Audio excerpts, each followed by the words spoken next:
Hi everyone! In this video we are going to look at functional groups in organic compounds. There are an uncountable number of organic compounds resulting from the fact that carbon can form strong stable bonds not only with itself in several different ways, the single, double, or triple bonds, but also with other elements, especially those in the second period. Nitrogen, oxygen, fluorine, and beyond. Things like sulfur, phosphorus, chlorine, bromine, and iodine all form bonds with carbon readily. So this leads to that uncountable number. So it's best if we can classify compounds into common groups. And we use functional groups to classify compounds. Oftentimes, compounds with the same functional group will have similar reactivity profiles and physical properties. Functional groups are characterized by a specific arrangement of atoms in space. Let's look at the functional groups where carbon is bonded to a heteroatom. Heteroatoms are things like nitrogen, oxygen, and halogens. So if we take carbon and bond it to a halogen, where X is a halogen group, this is known as a halide. And if X is fluorine, it would be a fluoride. If X is a chlorine, it'd be chloride.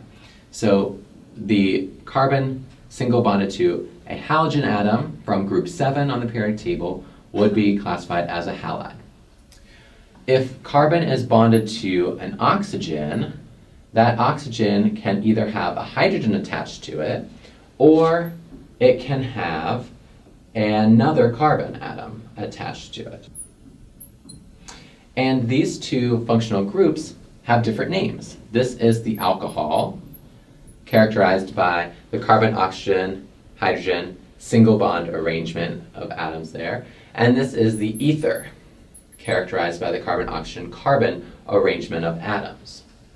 And the final one that we'll look at is known as the amine, which consists of a carbon-nitrogen single bond. Amines come in 3 flavors.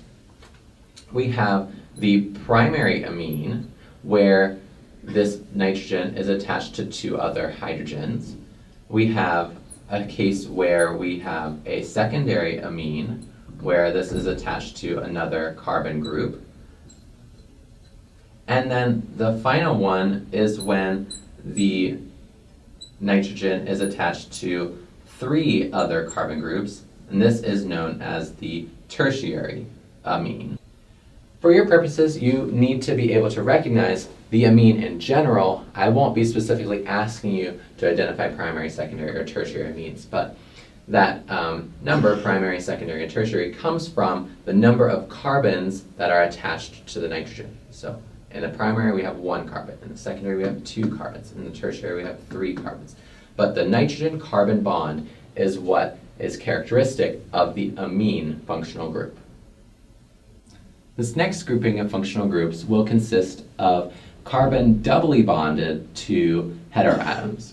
And we're going to primarily focus on the carbon-oxygen double bond. So when we have a carbon-oxygen double bond in a functional group, it is called a carbonyl. And that is just talking about the carbon-oxygen bond by itself. This is not its separate functional group. Depending on what this carbonyl is connected to, tells me what kind of functional group it is. So when we have a carbonyl attached to hydrogen and another carbon atom, this is known as the aldehyde. Similarly, but its own functional group, we have a ketone where the carbonyl is attached to 2 other carbon atoms. So it's important to look not just for the heteroatom, but look around the heteroatom. Is this heteroatom, oxygen here, connected to a carbon, first by a double bond? Okay, that narrows it down some. Then what's connected here? Carbon and carbon. Must be a ketone. When one of those groups is a hydrogen, must be an aldehyde. Moving on, we can add other heteroatoms here. So taking that carbonyl and connecting it to an OH, this is a carboxylic acid. And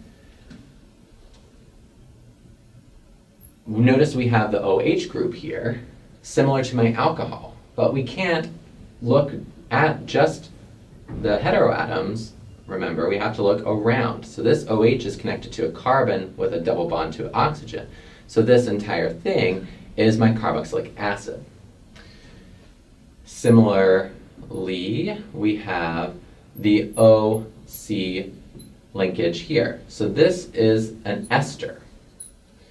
And the ester, like the carboxylic acid, has a carbon attached to an oxygen by a double bond and another oxygen by a single bond, but instead of an H here, we have a carbon. And so this is similar to an ether, right? So you can see an analogy of the carboxylic acid to the alcohol with the OH. Here we have the COC linkage, much like the ether, ester, right? So ether and ester are similar. The difference between the ether and the ester is the presence of this carbonyl group, the carbon-oxygen double bond. And the final one that we'll look at, and this is not an extensive list of functional groups, but these are some of the most common. This is the amide, right? So some people may say amide. I don't, but that's totally fine. And the amide has the carbonyl group, the C double bond O, connected to a nitrogen. And much like the amine, this can come in three flavors. The primary amide, where there's, again, one carbon group attached here, and therefore two hydrogens.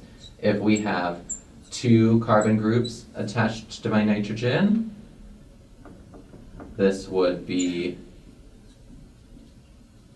a secondary amide. And then if we have a tertiary amide, all of the groups attached to nitrogen are carbon. So,